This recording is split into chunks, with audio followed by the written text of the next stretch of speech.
Hello students, myself Srikanto Sen from George Group of Colleges. This is our second lecture class on propositional logic. The paper code is Mathematics for Computing and the paper code is BMN 301. I think you have a good idea on truth table. You got an idea of P and Q, P or Q, negation, P arrow Q, P double arrow Q. Now I'll move to the more advanced topic in this area. Okay. Now the question is, make a truth table for the statement P arrow Q or Q arrow R. Now this one is a bit difficult because in previous problem it was all about PQ. Now there is a third variable R. When I said there is a third variable R, you need to create a table for P, Q and R. There will be three columns P, Q and R. Now how to remember this table? It's pretty easy. Now remember, 1 is true and 0 is false. Now what I did, these are some decimal numbers. Now I converted this into binary numbers. Now if it is 7, so it will be 1, 1 and 1. If we add all this, you will get 7. It is 2 to the power 0, 2 to the power 1, 2 to the power 2. Okay. If you forget it, I am doing it again for you. So this is 2 to the power 0, this is 2 to the power 1 and this one is 2 to the power 2. Now what is 5? 5 is this. 2 to the power 2 is 4, 2 to the power 0 is 1. So 4 plus 1 is equal to 5. Now map this into this area. Now 1, 1, 1 means true, true, true. Now 0, 0, 0 means F, F, F. Now if I consider 1, 2, 3, 4, this one. So 1, 2, 3, 4. Okay. So look at this. I converted this into truth table. Truth and false. So 0 is false.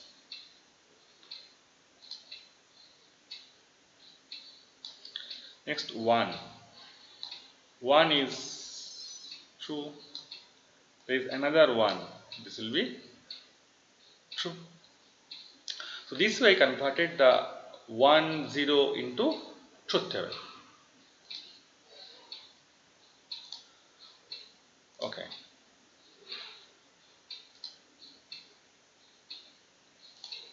Now we are into the actual table. So the original table is all about P arrow Q or Q arrow R. So there will be two more columns. So P, Q, R, I need P arrow Q because the problem says we need to find the value of P arrow Q. In my last class, I told you how to find P arrow Q. Look at P, Q. If it is same, then it is true. Same, true. Otherwise, the last one, that is false. Now, again, in the original problem, there it is Q arrow R. So, you need to create the column for Q arrow R also. Now, what I am doing here? When it is P arrow Q, I am considering these two. When it is Q arrow R, then I am considering these two. So this is Q arrow R and this is about P arrow Q. Now write it side by side. Now do the OR operations. Now imagination is important that you are doing the OR operation between these two. Now don't look at P arrow Q or Q arrow R. Think you have some value with true and false. So true, true is true. True, false is true.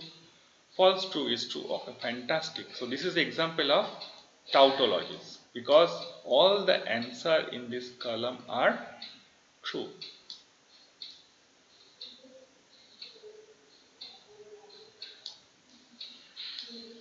Tautology.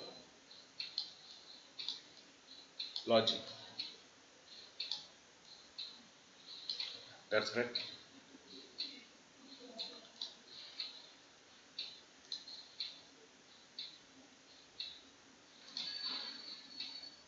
Okay. Next one is tautologies and contradiction. Now look at this. P or not P. Whatever value of P. If it is true, then it is false. Now true or false is true. Now this one is false or true. That is also true. So as you get all true in the last column, this is example of tautology. Next one is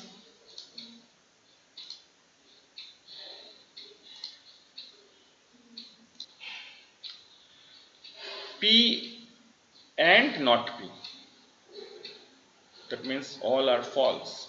So as you get all false in the final column, this is called contradiction. As I told you, all true, that is tautology, all false, that is contradiction. Now what is contingency? Contingency means it is a combination of true and false. So if you look at this table, you find that all the values are mixing of true and false. So this is example of contingency. Okay, this is very important in order to solve proposition logic problems. You have a good grasp of this concept. The first one is idempotent law. It says P or P means P. There is no meaning of the two P. Answer is P. Now P and P, that is also P. Correct. Associative law. Look at the changes of bracket. Now P or Q are friends, so they are sitting into one chair.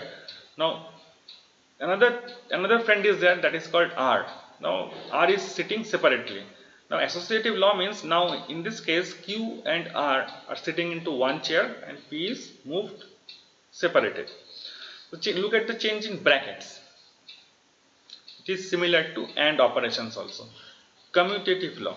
Commutative law means P or Q is equal to Q or P. It is similar to 2 plus 3 is equal to 3 plus 2. Now this is 2 into 3 is equal to 3 into 2. Now this one is a bit important. Distributive law. Distributive law is extremely important. Now see the changes in the sign. This moves into this area and whatever is in the middle, that goes in the middle part. So this way distribution happens. You can think it is similar to 2 into 3 plus 5. We can write it is as 2 into 3 plus 2 into 5. See, this plus moves here and this into remains static. So this is the concept of distribution law. Next is identity laws. P or F is equal to P. P and true is equal to P. You need to remember this. Involution's law. Negation over negation gives you the original value. Complement law. Complement law is P or not P is equal to true. Not T is equal to false. Now this one is the De Morgan's law. This question comes in the examination, that state and prove De Morgan's law. The question is like that. State and proof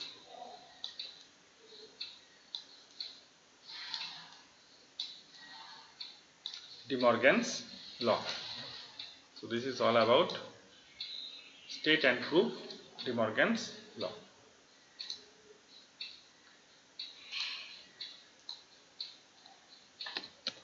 State and prove Morgan's law.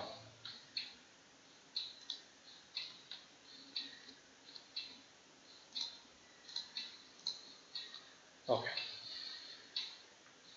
So what you need to do? We need to find the truth table for this and prove that, I need to prove that the truth table for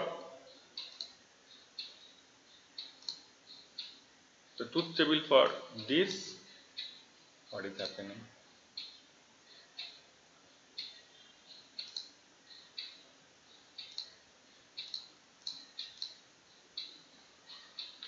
So the truth table for this part and this part is same.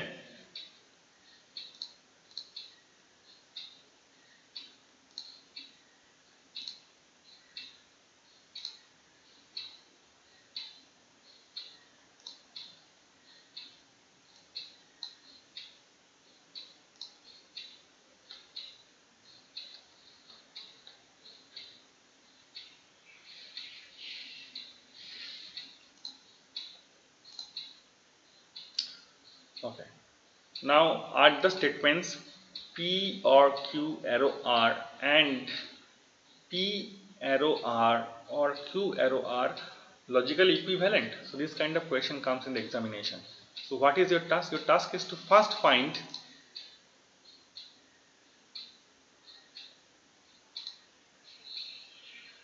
the truth table for this. So what I did, I made the truth table of this one. Great. Now again I need to find the truth table for this one also. So what I did,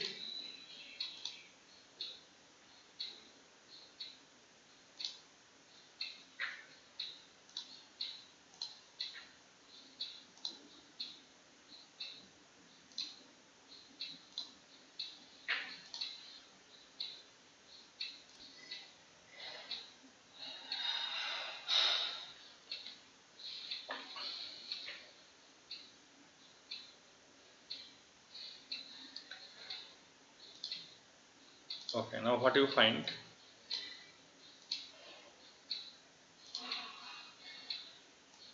so these two are not same. The problem lies into this portion.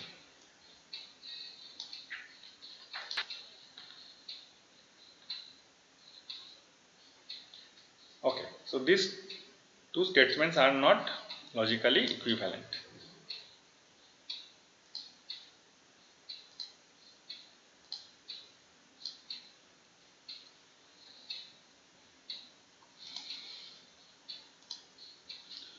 Okay, now these points, these problems are a bit difficult. These are called deduction.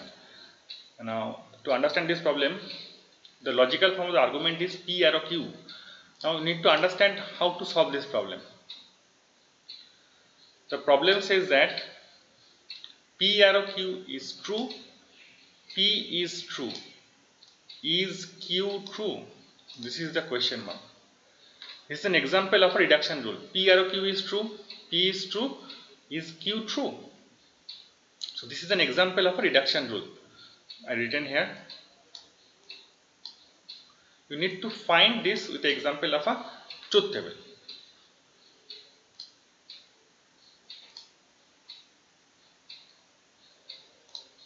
Okay. Now look at this. You need to solve this problem. So your task will be to find P, Q and P arrow Q. So you already know how to create this truth table. Now P arrow Q is true. Now look at this. In which lines P arrow Q is true? This line P arrow Q is true. This line P arrow Q is true. And this line P arrow Q is true. But in this line P arrow Q is not true. So this is missing.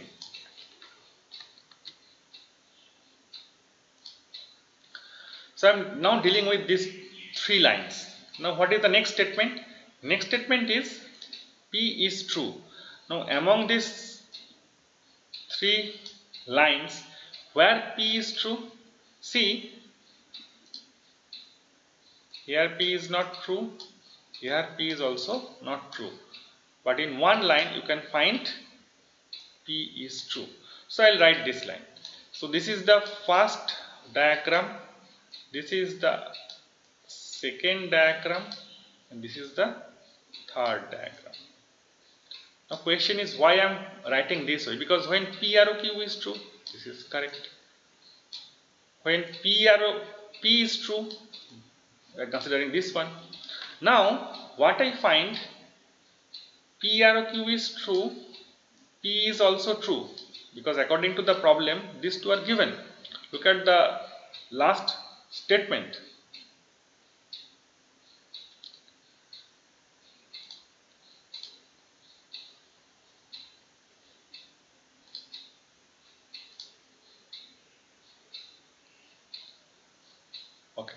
Now you last look at this part, this one. So Q is true, that was a question mark. Now first table, this is the second table, and this is the third table. What we find? We find that Q is also true. That means this statement is valid. Got it? We'll do one more problem, then it will be more clear to you. See, just looking at this problem is not going to help you. You need a piece of pen and paper, and you need to practice it the way I am doing it. Do the steps, first picture, second picture, third picture, then you'll get the answer. Okay. Look at this one. What it says? It says P arrow Q is true, not P arrow Q is also true. Now question is it true? Is a validation rule. So what is your task? Your task is to find P arrow Q. That's good. You need to find not P, because you need to find this one. Then you need this table P not P arrow Q. Okay, now in this case I will be only considering the line where it is true. Now look at this. P arrow Q is true. If I find P arrow Q is true, where P arrow Q is true? Okay, in this line P arrow Q is true, this line P arrow Q is true, and this line P arrow Q is true. So I am going to erase this line.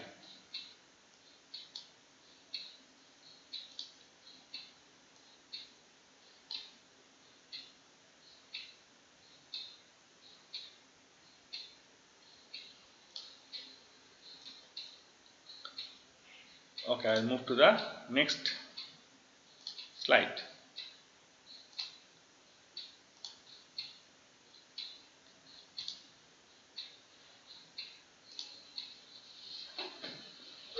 Okay, when I consider P arrow Q is true, when I consider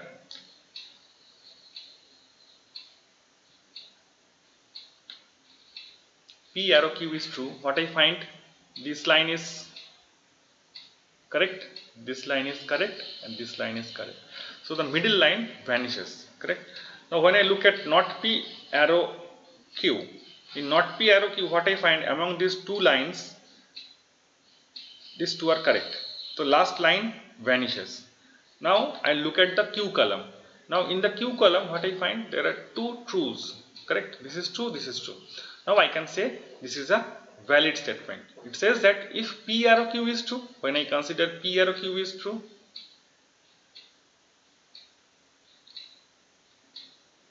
when I consider not P arrow Q is true, not P arrow Q is true, then if I look at the Q column, I find Q is also true.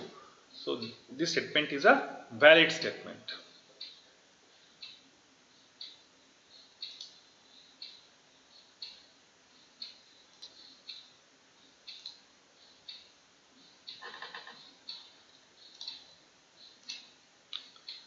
Okay, some problems are given to you. Let P be it is cold, then Q is it is raining. So not P is it is not cold. P and Q is it is cold and raining. P or Q is it is cold or it is raining. Q or not P implies that it is raining or it is not cold. Now here comes some homework. Check the validity of the statement. If it rains, Eric will be sick. It did not rain, Eric was not sick. I'll teach you in my next class how to solve this kind of problem. Thank you.